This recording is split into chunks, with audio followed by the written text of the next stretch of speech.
The silence stretched across the void where Earth's beacon had once blazed for 3 centuries. Captain Vexthala of the Hegemony Enforcement Fleet pressed her taloned fingers against the tactical display, watching the dead space that had once housed humanity's homeworld. The humans had simply vanished. No distress signals, no final transmissions, just darkness where Sol had burned. Confirmation from the perimeter scouts reported her aide, clicking his mandibles in satisfaction. The quarantine zone remains empty, not even debris fields. Vexthala allowed herself a predatory smile. 47 years since the humans had gone dark. 47 years of peace across the galaxy's trade routes. The Council had been right to contain them, though they'd never expected the solution to be so permanent.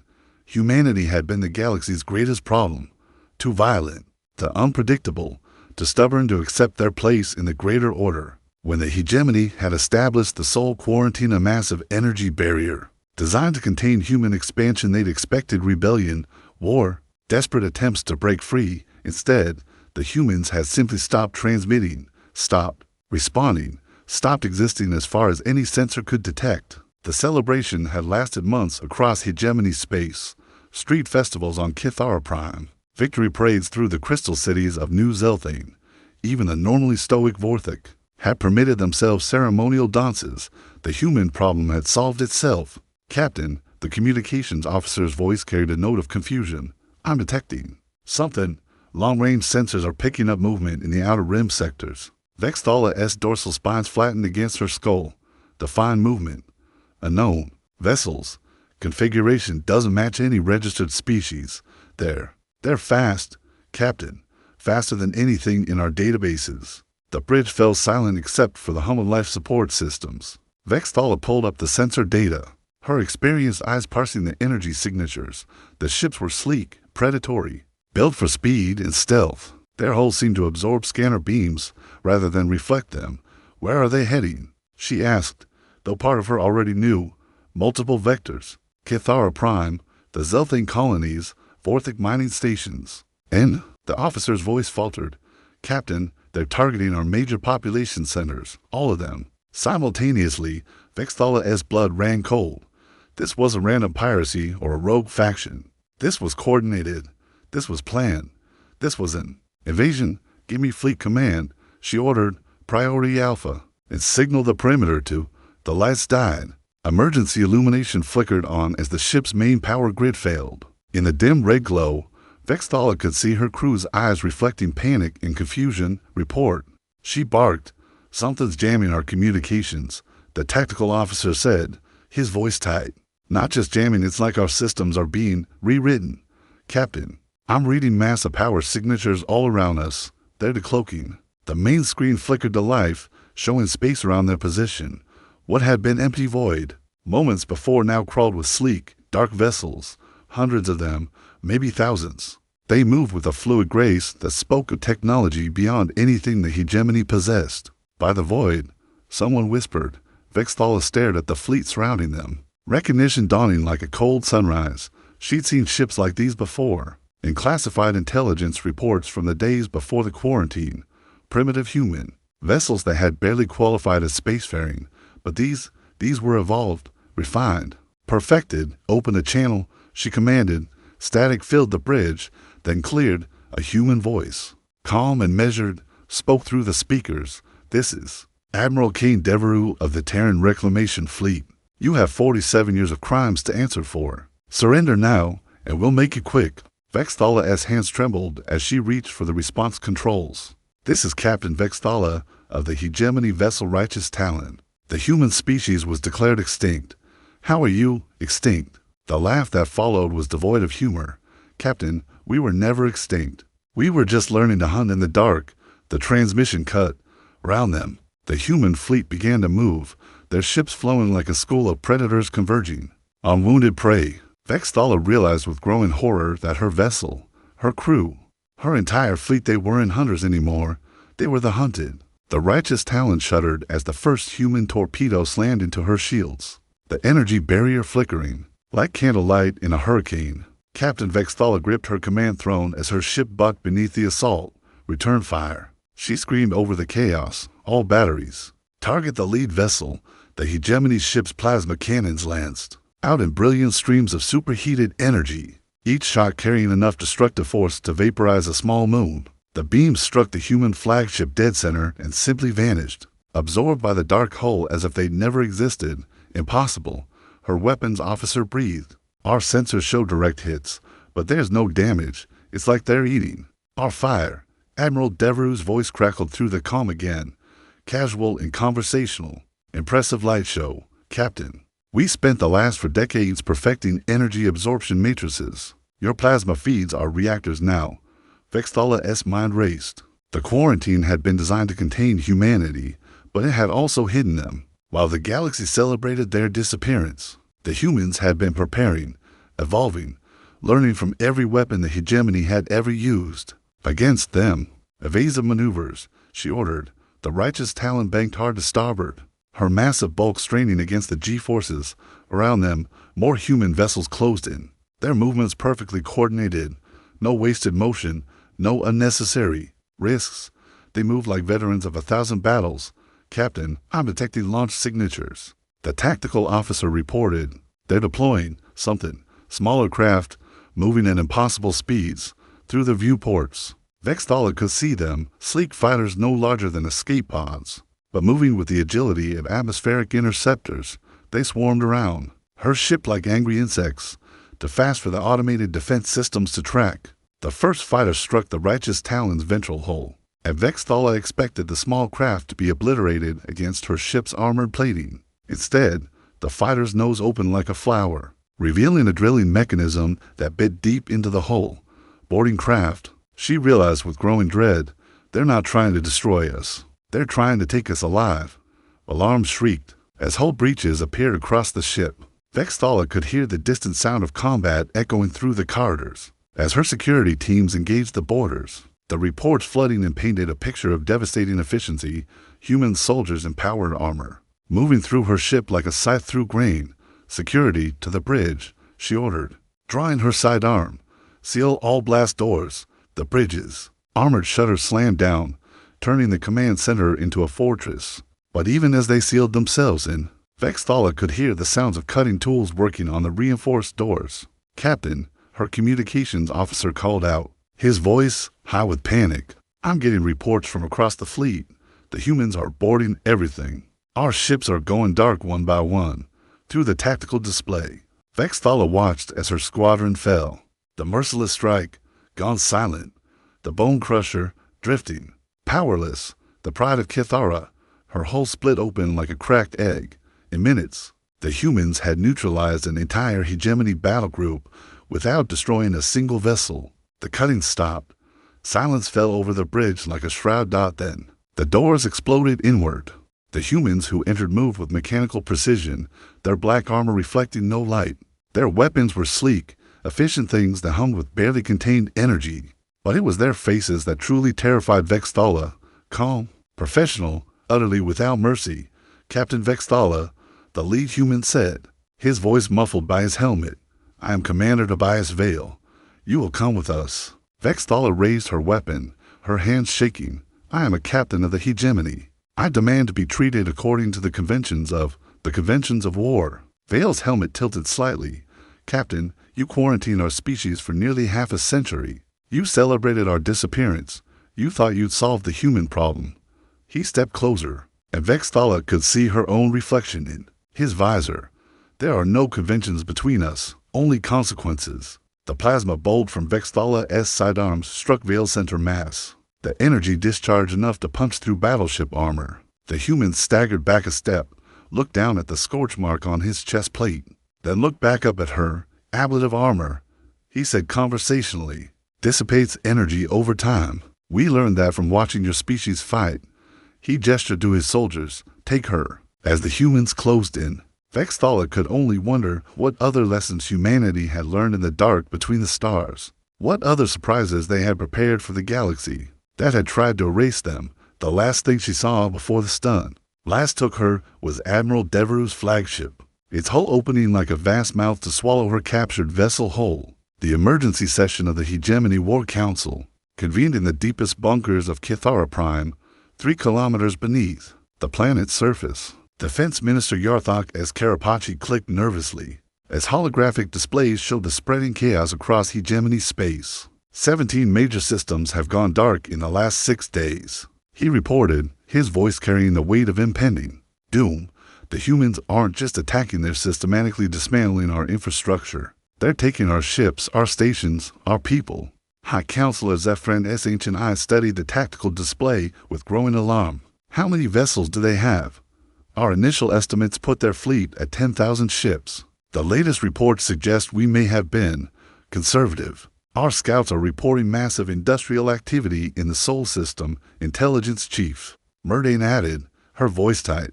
The humans have turned their entire star system into a shipyard. They've been building continuously for 4 to 7 years. The chamber fell silent as the implications sank in. While the hegemony had grown comfortable, confident in their superiority, humanity had been preparing for war on an unprecedented scale. What about our allies? Zephyrin asked. The Vorthik Mining Consortium, the Zelthane Trade Federation, Yarthok's expression darkened. The Vorthik worlds have been silent for 3 days. Long-range sensors detect human vessels in orbit, but no signs of resistance. As for the Zelthane, their last transmission was a surrender offer to the humans. Surrender? Zephyrin's voice cracked. The Zelthane have never surrendered to anyone.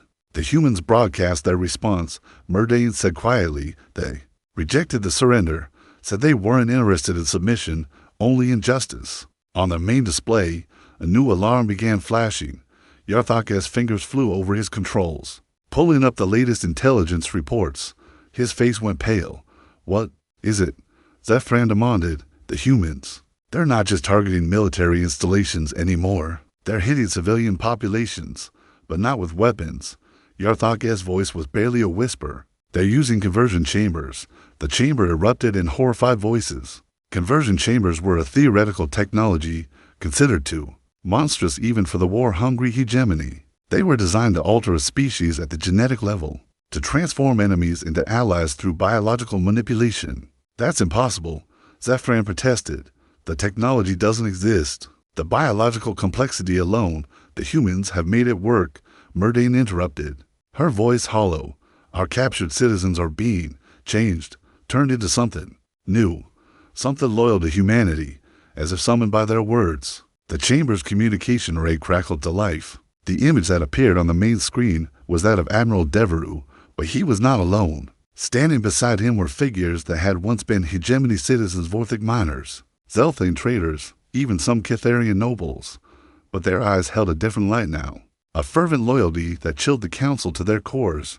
Greetings, High Council, Devereux said, his voice carrying mock formality. I trust you're beginning to understand the scope of your situation. Zephyrin found his voice. You're committing atrocities. The galactic community will never. The galactic community celebrated when we disappeared. Devereux interrupted. They cheered when you quarantined us like a disease. Now they're learning what we learned during our isolation, that there are worse things than death. One of the converted Vorthik stepped forward. When he spoke, his voice carried the mechanical precision of someone whose thoughts had been rewired. The humans showed us the truth. The hegemony is a cancer that has spread across the galaxy for too long. We are here to excise it. You're creating an army of slaves, Zephyrin accused. Not slaves, Devereux corrected. Believers. Each conversion is voluntary in the end. We simply help them see the truth about their oppressors, about you. The transmission cut, leaving the council in stunned silence. Around them, alarms continued to wail as more systems fell to the human advance. How long until they reach Kithara Prime? Zephyrin asked. Yarthok consulted his displays. At their current rate of advance, 6 days, maybe 7. Then we have one option left, Zephyrin said, his voice carrying the weight of desperation. Activate the Omega Protocol. The chamber fell silent. The Omega Protocol was the hegemony's ultimate weapon, a network of quantum bombs placed throughout their territory, capable of sterilizing entire star systems. It had been designed as a last resort against an existential threat. Counselor Murdane protested. The Omega Protocol will destroy our own worlds. Billions of our citizens will die free rather than live as human converts, Zephyrin finished. Better to rule over ashes than serve in chains. As the council prepared to authorize the ultimate scorched earth strategy, None of them noticed the small human monitoring device that had been placed in their bunker weeks ago. In the depths of space, Admiral Devereux received the transmission and smiled. The hegemony was about to learn humanity's final lesson, that even in desperation, they were still thinking too small. Admiral Devereux stood before the tactical display aboard the Vindication, watching as the hegemony's Omega Protocol began its deadly countdown. Across 4 to 7 star systems, quantum bombs armed themselves, preparing to turn entire sectors into radioactive graveyards rather than let them fall to human control. "They're really going to do it," observed Commander Vale, his scarred face reflecting the glow of the holographic displays. "They'd rather murder billions of their own people than face justice." "Of course they would," Devereux replied calmly. "They've rolled through fear for so long. They can't imagine any other way to respond to a threat, but they've made one critical error, sir. They assume we still think like them." Devereux turned to his communications officer. "Signal the conversion fleets. Execute Protocol Lazarus across the galaxy." Human vessels that had been lurking in the outer systems of hegemony worlds suddenly dropped their stealth fields. But these weren't warships, they were medical vessels, hospital ships converted for emergency evacuation. As the Omega bombs began their final countdown, humanity's true plan revealed itself. On Kithara Prime, Zephyrin watched in confusion as human ships appeared in orbit around the planet, their hulls blazing with medical identification markers. "What are they doing?" he demanded. His answer came in the form of a planet-wide broadcast that overrode every communication system on the world. A human woman appeared on every screen, her voice carrying an authority that commanded attention. "Citizens of Kithara Prime," said Dr. Elena Vasquez, humanity's lead xenobiologist, "your government has activated weapons that will sterilize this world in less than 4 hours. We are here to evacuate anyone who wishes to survive." The reaction was immediate and catastrophic across the planet. Riots broke out as hegemony citizens realized their own government was preparing to murder them. In the streets of the capital, crowds stormed government buildings, demanding answers. "They're lying," Zephyrin screamed at the monitors. "It's human propaganda." But the evidence was undeniable. As the Omega bombs countdown timers became visible on every screen, panic spread like wildfire.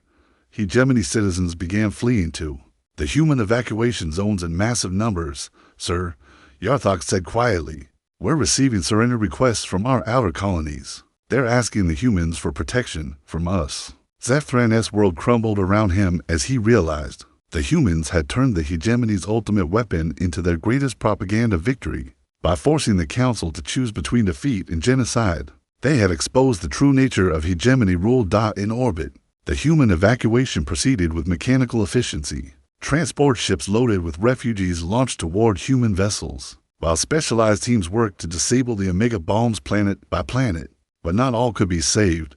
On the industrial world of Murthic, the local garrison commander refused to allow evacuations. "I will not let human ships contaminate our pure world," General Caxthal declared. Sealing the planet's orbital defense grid, Admiral Devereux personally took command of the rescue operation.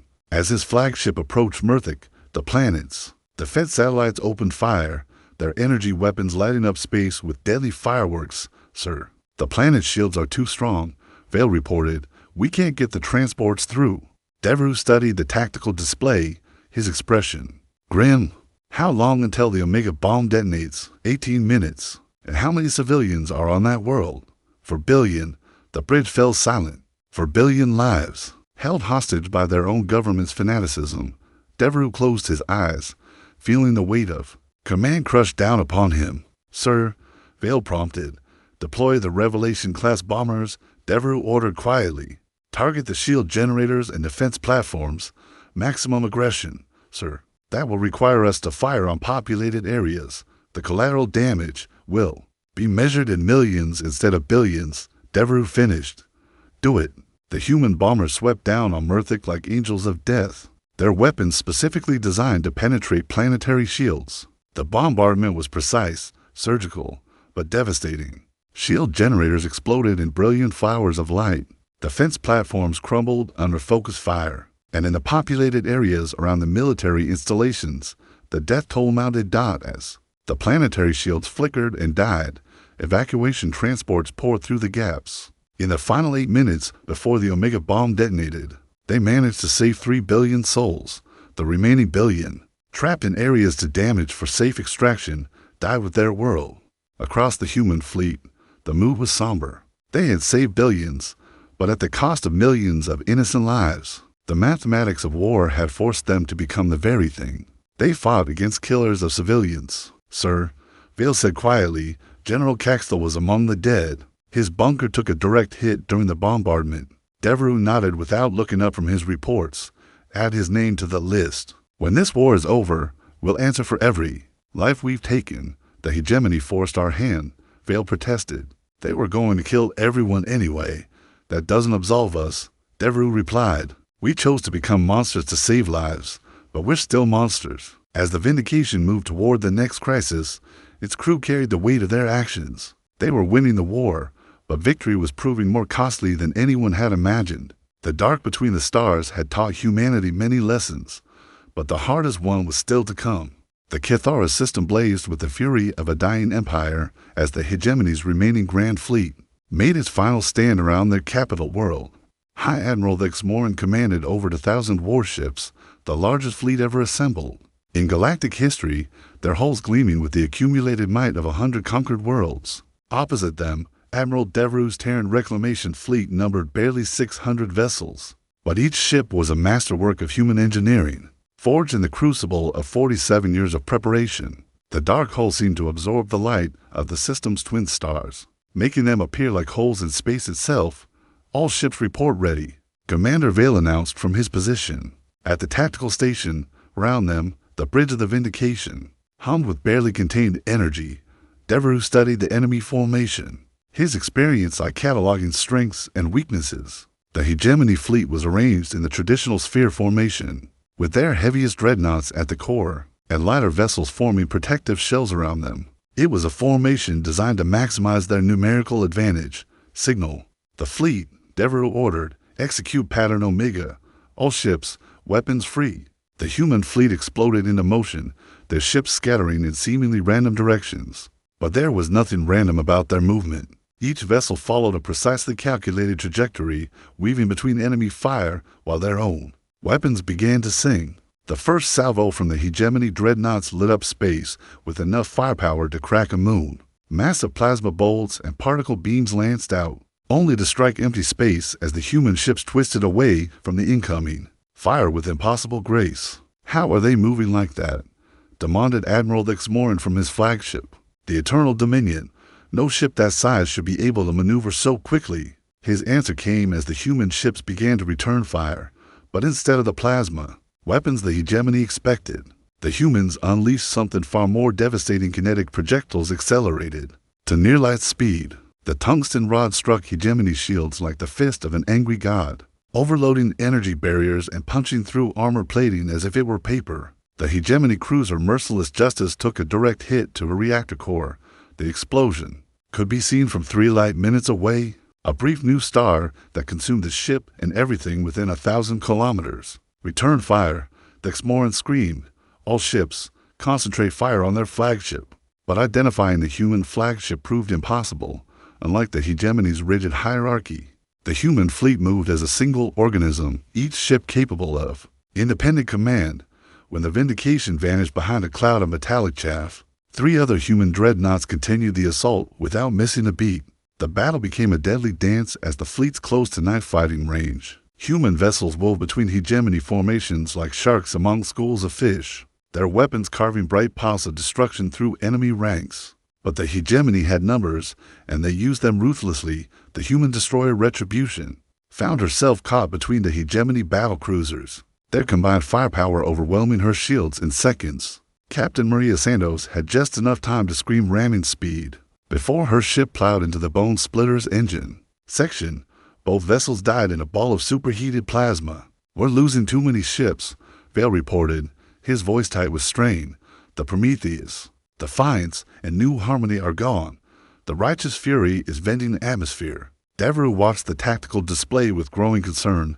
They were inflicting massive damage on the hegemony fleet. Over 600 enemy vessels had been destroyed. But it wasn't enough. The humans were being slowly overwhelmed by sheer numbers. signal the Nemesis, he ordered. Tell Captain Reyes to execute Ghost Protocol. In the heart of the human formation, the research vessel Nemesis began to glow with an eerie light. Her hull splits open to reveal arrays of exotic matter projectors, weapons so experimental that even their own creators weren't entirely sure how they worked. The first burst of exotic matter struck the hegemony dreadnought absolute victory and simply erased it. Not destroyed, not vaporized, erased. Where a kilometer-long warship had been, only empty space remained. What was that? The Xmoran demanded, his voice rising with panic. A known weapon, sir, his tactical officer replied, her face pale with terror. It appears to delete matter at the quantum level. The Nemesis fired again, and another hegemony dreadnought simply ceased to exist. But the weapon was clearly taking its toll on the human ship. Her hull was beginning to buckle. From the exotic energies she was channeling, seeing their chance. A squadron of hegemony destroyers broke formation and raced toward the experimental vessel. Their combined firepower overwhelmed the Nemesis's shields, and the ship began to break apart. Captain Sophia Reyes had enough time to send one final transmission for humanity. Then the Nemesis exploded, taking 16 hegemony vessels. With her, the battle raged for 6 hours, the space around Cathara Prime becoming a graveyard of broken ships and dying dreams. When the last gun fell silent, both fleets had been shattered. Of Devereaux's 600 ships, only 90 remained operational. The hegemony's great armada was reduced to fewer than 300 hulks, many of them to damage the fight. But the strategic situation had changed. The humans still held the initiative, and their remaining ships were the survivors, the best crews, the finest vessels, the most experienced commanders. The hegemony had lost their elite forces, leaving only inexperienced reserves and obsolete ships. Status report, Devereaux ordered, his voice hoarse from hours of combat. We've lost over 300,000 personnel, Vale replied quietly, but we've crippled their main fleet. Intelligence reports indicate they have no significant reserves left. Devereaux nodded grimly. The price of victory had been higher than anyone anticipated, but they had broken the back of hegemony resistance.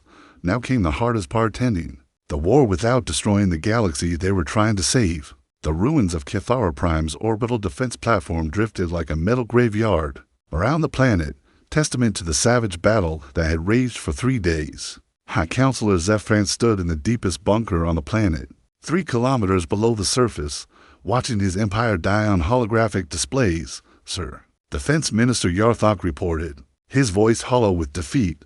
The human forces have breached the outer city shields. They're moving through the administrative district with minimal resistance. Around them, the bunkers shook as human kinetic bombardment struck the surface, but the bombardment was surgical. Precise. The humans were careful to avoid civilian areas. They were hunting for the Council specifically. How many ships do we have left? Zefran asked. The unyielding Spite is still operational, along with perhaps 40 destroyers scattered across the outer system. Everything else. Yarthok gestured helplessly at the displays showing debris fields. Zefran closed his ancient eyes. In his 1,000-year lifespan, he had seen the hegemony rise from a collection of squabbling worlds to the dominant power in the galaxy. Now, in the span of months, humanity had reduced it to rubble. They're offering terms again, sir. Intelligence, Chief Murdain said quietly. Admiral Devereaux is willing to negotiate. On what grounds? Zefran snapped. Unconditional surrender? They've made their intentions clear. They want to convert us all into their willing slaves. Actually, sir, Murdain hesitated. Their latest offer is different. They're proposing a tribunal, war crimes trials for the leadership, but protection for the civilian population. The bunker fell silent except for the distant rumble of the bombardment above. Zefran stared at the communication display, his mind racing. A tribunal meant public trials, the exposure of every dark secret the hegemony had accumulated over the centuries. It meant the end of everything they had built. And the alternative? He asked. We have one card left to play, Yarthok said grimly, the Scorpion Protocol. Zefran's blood ran cold. The Scorpion Protocol was the most closely guarded secret in hegemony's space, a quantum virus, designed to spread through subspace communication networks capable of corrupting any computer system it touched. It had been developed as a weapon of absolute last resort, something so dangerous that even using it would cripple the user. If we activate Scorpion, it will destroy every computer. system in the galaxy, Murdane protested, including our own, will throw civilization back to the Stone Age. Better a Stone Age than human slavery, Zephyrin replied. At least our children would be free. Above them, the sound of fighting grew closer. Human forces were advancing through the bunker complex, systematically dismantling the hegemony's last stronghold. They had perhaps minutes before the final assault. Sir, a technician called out. We're receiving a priority transmission. It's Admiral Devereux. He's requesting direct communication. Zephyrin straightened his ceremonial robes and nodded. Put him through. The holographic display flickered, and Admiral Devereux's image appeared. The human looked older than his years, worn down by months of warfare, but his eyes held a determination that chilled Zephyrin to the bone. High Counselor Devereux said formally, I believe we need to talk. There is nothing to discuss. Human, Zephyrin replied. You have won. Take your victory and be done with it. I didn't come here for victory, Devereux said quietly. I came here for justice. But I've learned something during this war. Justice without mercy is just another form of tyranny. Zephyrin blinked in surprise. What are you proposing? A choice. You can activate whatever doomsday weapon you're contemplating, yes. We know about the Scorpion Protocol and drag the galaxy down with you, or you can stand trial, face judgment for your crimes, and allow your people to build something better from the ashes. And why should I trust you? Devereux's expression softened slightly, because unlike you, we remember what it means to be human. We've done terrible things in this war, Counselor. We've killed millions, destroyed worlds, shattered families. When this is over, we'll face judgment too. The admission hung in the air between them like a bridge across an impossible chasm. Zephyrin stared at the human admiral, searching for deception, for the predatory hunger he expected to see. Instead, he found only weary determination. The tribunal, Zephyrin said slowly. What would it entail? Public trials, open proceedings, full disclosure of both sides' actions. The guilty will be punished, but the populations they ruled will be free to choose their own path forward. And the humans? Will you face justice for your crimes as well? Devereux nodded gravely. Every one of us, from the lowest soldier to myself, will answer for every life we've taken, every world we've burned. Zephyrin looked around the bunker at his remaining staff. He saw fear in their eyes, but also something else, hope.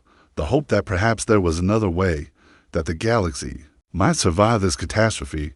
If I agree, he said finally, if I surrender the council to your tribunal, what guarantee do I have that you won't simply execute us all? Because, Devereux replied, we're not you. We don't roll through fear anymore. We learned to be better than that in the dark between the stars. The bunker shook again as human forces breached the final defensive line. Through the security monitors, Zephyrin could see human soldiers approaching the council chamber, their weapons ready but not raised. Decide, Devereux said urgently. Your people deserve a chance to survive what we've both done to them. Zephyrin reached for the Scorpion Protocol activation switch, his finger hovering over the control that would send the galaxy back to barbarism. Then he looked at Murdane, at Yarthok, at all the faces around him. He pulled his hand back. We surrender, he said quietly. 5 years after the fall of Kithara Prime, the Galaxy Hall of Justice stood as a monument to humanity's promise kept. Built on the neutral world of Haven's Rest, the crystalline structure rose from the planet's surface like a beacon of hope, its transparent walls ensuring that justice would never again be hidden in shadows. Admiral King Devereux stood in the defendant's dock, his dress uniform bearing no rank insignia.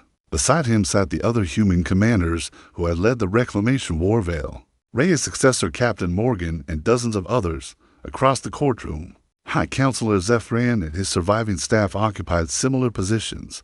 The tribunal had lasted 3 years, with every battle, every decision, every death examined under the harsh light of galactic scrutiny. Judge Arixathane, a member of the neutral Zephyrian Consortium, had presided with scrupulous fairness over proceedings that revealed the full scope of both sides' actions. The court has reached its verdicts, Judge Arixathane announced, her crystalline voice carrying across the packed chamber. Representatives from every surviving species in the galaxy watched as history's judgment was rendered to the defendants of the former hegemony. She continued, for crimes against sentient life, genocide, and systematic oppression, this court finds you guilty. However, the court acknowledges your cooperation in preventing further bloodshed and your assistance in rebuilding damaged worlds.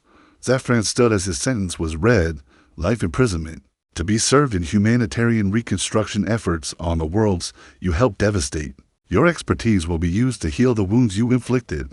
Then the judge turned to the human defendants, to the officers and personnel of the Terran Reclamation Fleet, for the deaths of 4 million civilians during liberation operations, the destruction of 17 populated worlds during the Omega Protocol crisis, and the use of biological weapons. This court finds you guilty of war crimes. A murmur ran through the chamber. In the gallery, Dr. Elena Vasquez watched her former commanders face judgment. She now headed the Galactic Reconstruction Initiative, working with former enemies to build something better from the ashes of war. However, Judge Arixathane continued, the court recognizes the extraordinary circumstances of your actions, the genuine attempts to minimize civilian casualties, and your voluntary submission to this tribunal.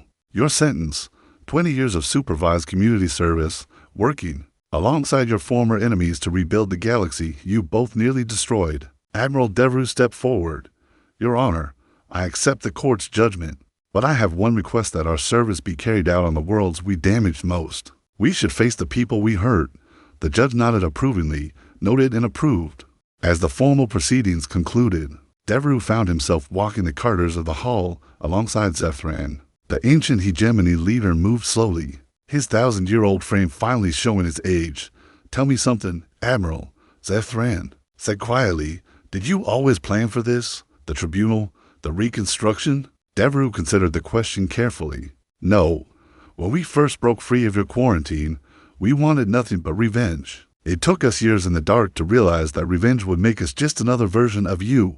They paused at a viewing window that looked out over Haven's Rest. In the distance, construction crews, a mix of humans, former hegemony citizens, and members of neutral species, worked together to build new cities. Former enemies labored side by side, united by the common goal of healing their wounded galaxy. Do you think it will work? Zefran asked. This peace we're trying to build? I don't know, Devereaux admitted. What is better than the alternative? We learned in the dark between the stars that hatred is a fire that burns everything, including those who kindle it. We had to choose between becoming monsters or becoming something better. A young voice interrupted their conversation. Admiral Devereaux? They turned to see a child, perhaps 10 years old, with the blue-scaled skin of a Zelthane. She held a data pad nervously, her large eyes wide with curiosity rather than fear. Yes, Devereaux said gently, kneeling to her level. My teacher says you're one of the humans who fought in the war. She says you killed lots of people. Devereaux felt Zefran's eyes on him, waiting to see how he would answer. Yes, he said simply. I did. I made choices that led to many deaths, and I'll carry that weight for the rest of my life. But she also says you could have killed everybody, and you chose not to. Why? The question hung in the air like a challenge. Devereaux looked up at Zefran, then back at the child's innocent face. Because, he said slowly, killing everyone would have been easy. Learning to live with former enemies, to build something better together, that's the hard choice. And sometimes, the hard choice is the right choice. The girl nodded solemnly and ran off to rejoin her class. Devereaux stood, watching her go. She was born after the war. Zefran observed. To her, we're just history. Stories of old fools who nearly destroyed everything. Maybe that's for the best. Devereaux replied. Let her generation build something we would have broken to imagine. As they resumed walking, reports reached them from across the galaxy. The Forthic mining worlds were thriving under cooperative management. The Zelthane trade routes had reopened, now protected by joint human-alien patrol fleets. Even the distant rim worlds, once isolated by hegemony oppression, were sending representatives to the new galactic assembly. It wasn't perfect. There were still conflicts, still worlds that rejected the new order, still those who nursed ancient grudges. But for the first time in centuries, the galaxy was growing instead of merely surviving. In the depths of space, automated beacons marked the location of Sol, humanity's birthplace. The quarantine barriers had been dismantled, the system opened to any who wished to visit, but few did. Most were content to let sleeping giants lie. Those who did venture to the human homeworld found something unexpected. Earth itself had been transformed into a memorial, its cities rebuilt as monuments to the billions who had died in the war. At the center of the largest memorial, a simple inscription read, "Here lies the darkness we carried within us. May future generations walk in brighter light." Admiral Devereux would spend the next 20 years working in refugee camps, rebuilding destroyed cities, and teaching the next generation about the cost of hatred. It was fitting justice for a man who had learned late that the greatest victories are won, not through conquest, but through the courage to be better than your enemies ever imagined possible. The galaxy had celebrated when Earth went dark, thinking they had solved the human problem. They never realized that in that darkness, humanity had finally learned the most important lesson of all. That true strength lies not in the ability to destroy your enemies, but in the wisdom to transform them into friends. The dark between the stars had hidden humanity's return, but what it revealed was something far more powerful than any fleet or weapon: the potential for redemption, even in the deepest night.